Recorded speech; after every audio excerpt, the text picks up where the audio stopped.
வணக்கம் நண்பர்களே, எல்லோரும் எப்படி இருக்கீங்க? நல்லா இருக்கீங்களா? இப்போ தான் பார்க்குறீங்கன்னா ப்ளீஸ் சப்ஸ்கிரைப் பண்ணுங்கள், சப்போர்ட் பண்ணுங்கள், ஷேர் பண்ணுங்கள். வாங்க பதிவுக்குள்ளே போகலாம். கோபமும் புயலும் ஒரே மாதிரி தான். அடங்கின பிறகு தான் தெரியும் அதனால் அடைந்த நஷ்டம் எவ்வளவு என்று. சப்ஸ்கிரைப் பண்ணிக்கோங்க. புது நண்பர்கள் இருந்தீங்கன்னா ப்ளீஸ் சப்ஸ்கிரைப் பண்ணுங்கள், ஷேர் பண்ணுங்கள். வெளியே காட்டிய கோபம் மன்னிப்பு தான் வழி தேடும். ஆனால் அடக்கி வைக்கப்பட்ட கோபங்கள் பழிக்கு பழி வாங்க தான் வழி தேடும். எவ்வளவு கோபம் வந்தாலும் வார்த்தைகளை விட்டு விடாதீர்கள். அடிகளை விட அது தரும் வலிகள் அதிகம். பிறகு எத்தனை முறை மன்னிப்பு கேட்டாலும் அது காயம் மாறாது.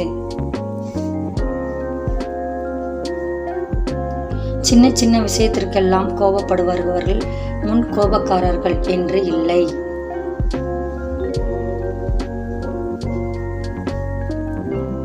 சிறு ஏமாற்றங்களை கூட தாங்க முடியல. சில நிதர்சனங்களை ஏற்றுக்கொள்ள முடியாதது தான் வெளிப்பாடே கோபமாக.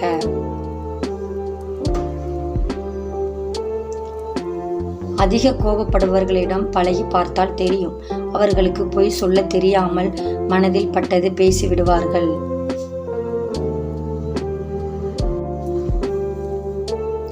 உண்மையில் 100 விதம் கள்ளம் கபடம் இல்லாத நல்லவர்களாக இருப்பார்கள். ஆனால் பிறர் பார்வையில் கெட்டவர்களாக இருப்பார்கள்.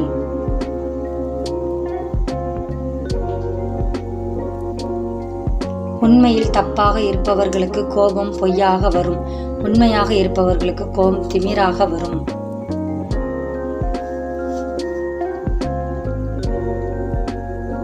கோபம் கூட ஒரு அன்புதான். புரிந்தவர்கள் ஏற்றுக்கொள்வார்கள், புரியாதவர்கள் விலகி விடுவார்கள்.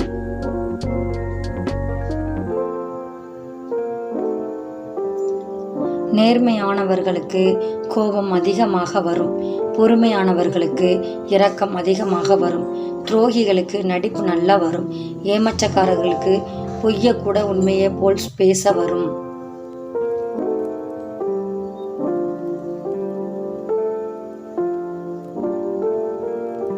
கோபம் என்பது முட்டாள்தனத்தில் தொடங்கி வருத்தப்படுவதில் முடிகிறது. கோபப்படும் போவதெல்லாம் நம் எதிரி வெற்றி பெறுகின்றார், நாம் தோற்று போகின்றோம்.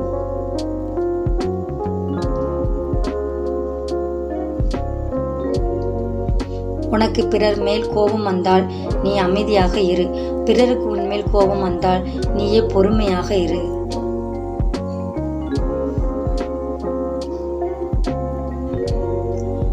அதிக கோபம் வந்தால் கொஞ்ச நேரம் மௌனமாக இருப்பது நல்லது. கோபத்தால் வாழ்ந்தவர்களை விட வாழ்க்கையை இழந்தவர்கள் தான் அதிகம். மனிதன் கோபம் வரும்போது தனிமை மறுக்கிறான்.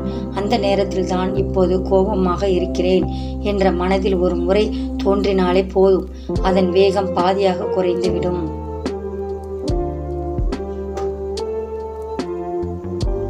சிடுமூஞ்சிகளும் கோபக்காரர்களும் தானாய் பிறப்பதில்லை. சில சுயநலவாதிகளும் சொம்பு தூக்கிகளுமே உருவாக்குகிறார்கள்.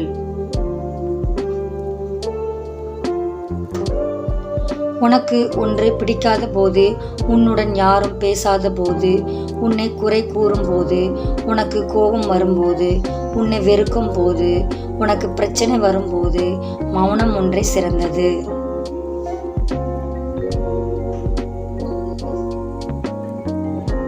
கோபத்தை கட்டுப்படுத்துவதற்கு என்னதான் செய்யலாம் என்று யோசிக்கிறீர்கள். கோபம் வரும்போது தண்ணீர் குடியுங்கள், சிறிது மௌனமாக இருங்கள். முகத்தை கழுவுங்கள் அல்லது குளிர்ந்த நீரில் குளியுங்கள். பொறுமையாக இருங்கள், அவசரப்படாதீர்கள். அந்த இடத்தை விட்டு வெளியில் செல்லுங்கள். கோபம் வருகிற சூழ்நிலையில் அதிகம் பேசாதீர்கள். இந்த பதிவு கண்டிப்பாக உங்களுக்கு பயனுள்ளதாக இருந்திருக்கும்னு நினைக்கிறேன். மற்றவர்களுக்கும் ஷேர் பண்ணுங்கள், சப்ஸ்கிரைப் பண்ணுங்கள். முக்கியமாக மறந்துடாதீங்க நண்பர்களே, சப்போர்ட் பண்ணுங்கள். இந்த வீடியோ நிறைய பேர் ஷேர் பண்ணுங்கள். அப்போ தான் நம்மளுடைய சேனல் வளர்ச்சிக்கு உங்களுடைய உதவி ரொம்ப முக்கியமாக இருக்கும்.